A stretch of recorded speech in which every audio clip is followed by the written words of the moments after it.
Alors, ça va? Donc, je m'appelle Alice Parisien. Et pour dire que... Là, je craque. Je m'appelle Alice Parisien, artiste peintre. Et je fais toutes sortes de choses. Je m'appelle Miguel Clément Caron. Clément Caron. Quand on rencontre ces gens qui colorent notre quotidien, à première vue, on craint leur différence. On craint leurs difficultés et on appréhende le malaise qu'ils pourraient se créer s'il adviendrait que nous ayons à interagir avec eux.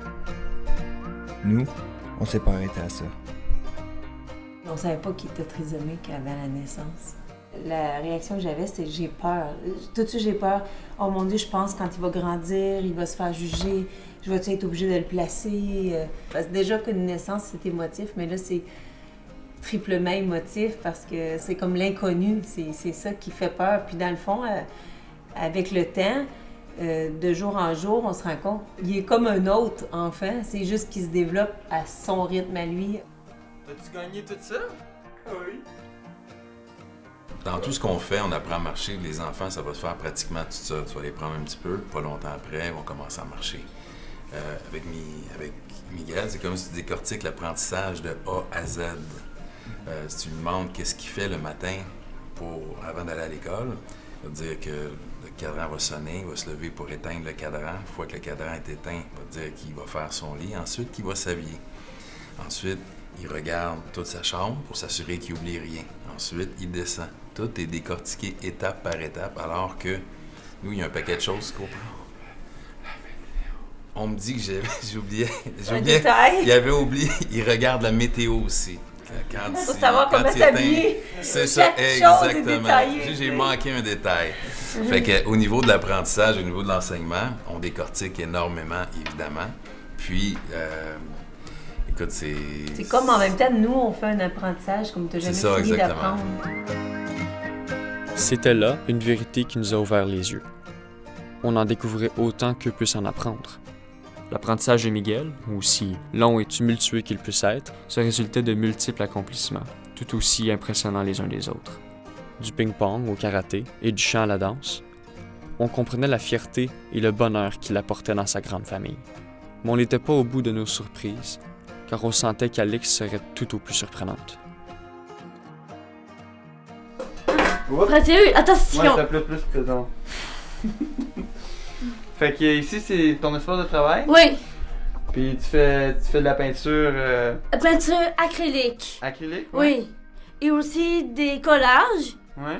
Je fais des collages et après ça, je peins pas dessus. Sinon, je fais beaucoup de bleu parce que c'est ma couleur préférée. Il y en a certains bleus que je rajoute comme une queue de baleine, par exemple, avec des méduses, parce que ça vit dans l'eau, évidemment. Est-ce qu'il y en a que tu vends? Non, des fois, je fais des vernissages. Ah ouais? Des vernissages déjà faits à l'école de mon père. Rendez-vous des couleurs. Des fois, ça arrive que je vends quelques toiles. Je travaille au maire de Serres. C'est un endroit pour les artistes, qu'on peut dire. Okay. Que je travaille 3 jours semaine, comme aujourd'hui, par exemple.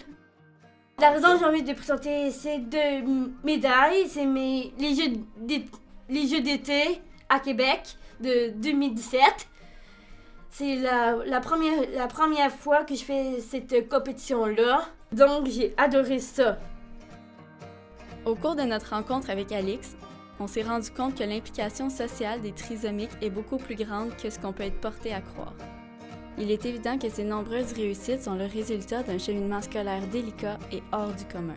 Je peux pas dire, OK, tout le monde, on ouvre la page 13. La classe n'est pas divisée, c'est comme une classe avec multiniveaux. Fait que c'est pas toujours simple de répondre à tous les besoins.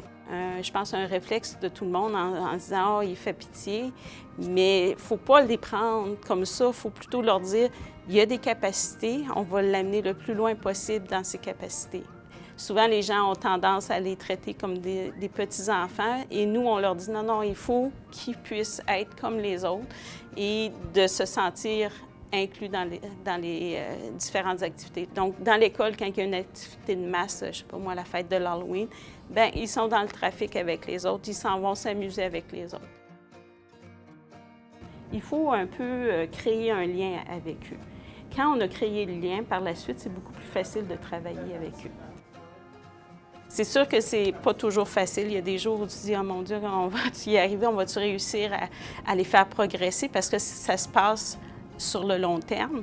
Sauf qu'en même temps, ils nous apportent tellement de positifs. Quand ils réussissent quelque chose, ils sont tellement démonstrateurs de leur réussite que c'est vraiment plaisant. Notre expérience a été extrêmement enrichissante du début à la fin. Découvrir la personnalité débordante d'amour de Miguel et Alix nous a fait réaliser que finalement, ils ne sont pas si différents de nous. Autant qu'on avait du plaisir à les rencontrer, leur réalité nous a montré que la méfiance liée à la trisomie résidait dans l'inconnu. Ils sont des exemples de persévérance dans toutes les sphères de leur quotidien, car ils ont tout comme nous des défis à surmonter.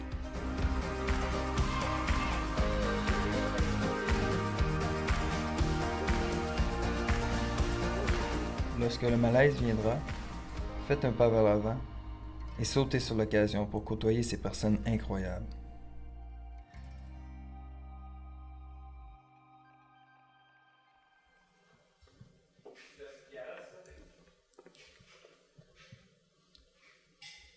C'est tout?